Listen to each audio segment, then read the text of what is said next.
Hi friends, இந்த வீடியோல Newton's first law of மோஷனை பத்தி நம்ம பார்க்க போறோம். நியூட்டன்ஸ் ஃபர்ஸ்ட் லா ஆஃப் மோஷன்னாலும் சரி, லா ஆஃப் இனர்சியானாலும் சரி, எல்லாமே Newton first law of motion தான். இது அவர் என்ன சொல்ல வர்றாருன்னு பாத்தீங்கன்னா, an object at rest will remain at rest unless a net force acts on it. அதாவது ஒரு பொருளை நீங்க ஒரு இடத்துல வைக்கிறீங்க, அந்த பொருள் வச்ச இடத்துலயே தான் இருக்கும். ஓகேங்களா? அதனால ஏதாச்சும் ஒரு ஃபோர்ஸ் நம்ம கொடுக்காத வரைக்கும் அந்த பொருளை வச்ச இடத்துலயே தான் இருக்கும். an object in motion will remain in motion unless a net force acts on it. அதாவது ஒரு எக்ஸாம்பிளுக்கு ஒரு பால் எடுத்துக்கலாம்.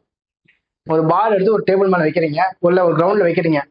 கிரவுண்ட் வச்சது யாருமே அந்த பாலை உதைக்கிற வரைக்கும் அந்த பால் அப்படியே தான் இருக்கும். யாராச்சும் தள்ளுற வரைக்கும், இல்ல காத்தடிச்சு அது நகர வரைக்கும் வச்ச பால் அப்படியே தான் இருக்கும். ஸோ எந்த ஃபோர்ஸுமே அப்ளை பண்ணலைன்னா ஒரு பொருள் வச்ச இடத்துலயே தான் இருக்கும்.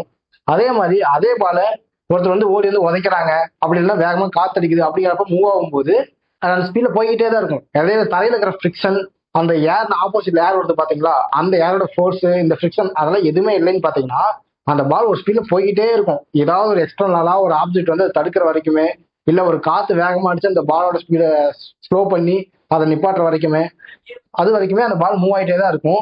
அதாவது இதை சிம்பிளா எப்படி சொல்லலாம்னா, ஒரு பொருள் நீங்க வீட்டுல வைக்கிறீங்க, அது யாரும் எடுக்காத வரைக்கும் அந்த பொருள் அங்கேயே தான் இருக்கும். யாராச்சும் எடுத்துட்டீங்கன்னா அந்த பொருள் அங்க இருக்காது. அதே மாதிரிதான் இந்த பால் கிரவுண்ட்ல இருக்குதுன்னா எந்த காத்தும் அடிக்காதப்ப, நம்மளும் அதை தொந்தரவு பண்ணாதப்ப அதை வச்ச இடத்துலயே இருக்கும். நம்ம எட்டி உதைக்கிறோம் அப்படிங்கிறப்ப ஆப்போசிட்ல இருந்து காத்து வருது, அது மூலியமா பால் ஸ்லோ ஆகும். தரையில் இருக்கிற ஃபிரிக்ஷனால ஸ்லோ ஆகும். இல்லைன்னா நாமளே இடையில ஏதாச்சும் தரங்களை உருவாக்கணும்னா ஸ்லோ ஆகும். அப்படி அந்த விஷயங்கள் எதுவுமே நடக்கலைன்னா நம்ம உதைச்ச பால் அது வேகத்துல போய்கிட்டே இருக்கும். அது ஸ்டாப் ஆகாது. எந்த ஸ்பீட்ல உதைச்சமோ அதே ஸ்பீட்ல அது கண்டினியூட்டா போயிட்டே இருக்கும். இதைத்தான் Newton first law of motion தான் சொல்ல வராங்க. நாங்க பாத்தீங்கன்னா எஜுகேஷன் ஓரியன்டா பல வீடியோஸ் போட்டுக்கிட்டு இருக்கோம். அதுல ஜேஇ, நீட், அப்புறம் பப்ளிக் எக்ஸாமினேஷன்ஸ்ல கேட்கக்கூடிய கொஸ்டின்ஸை பத்தி கவர் பண்ணிக்கிட்டு இருக்கோம். நீங்க இன்னும் நம்ம சேனலை விசிட் பண்ணி பாருங்க. இந்த வீடியோக்கு லைக் பண்ணுங்க. தேங்க்யூ.